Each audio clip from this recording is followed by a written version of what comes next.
Hello, good morning. So malitawan kaya tong adlaw karon.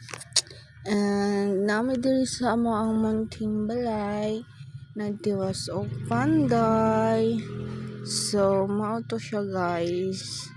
Naghimo mig kusina sa akong hababy.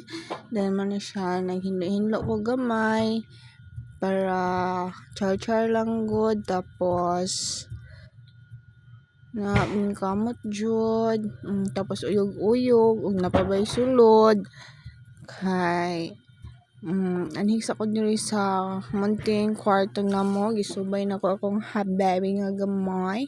So mato okay naman siya natulog, yung balik na pugod diri kay tabangan ako si hababy dako na smile lang siya sa life kay nalingaw siyang gibuhat.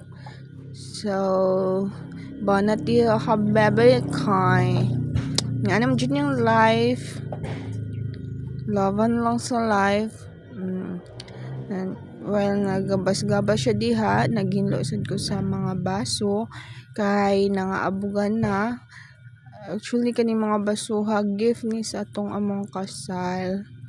Then thank you sa mga ninong o ninang kay nag-gift pud sila sa mga sa ubang mga gamit, wala namin nakapalit, especially sa mga kitchen utensils.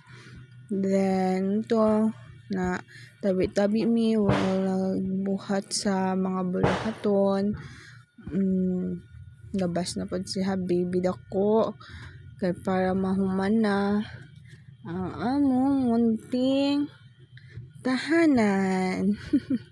So na laban lang dito sa life, master boss. Naman dyan na sa sugod dyan na siya sa gamay. Yan mo to tiod-tiod kay ning mataman si habibi gamay ning balik na pud kog sulod akong gitabyog si bibi gamay.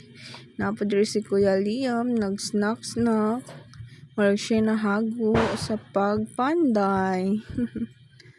Then, mani tapyo kanta ni Bibi. Kay dili matulog.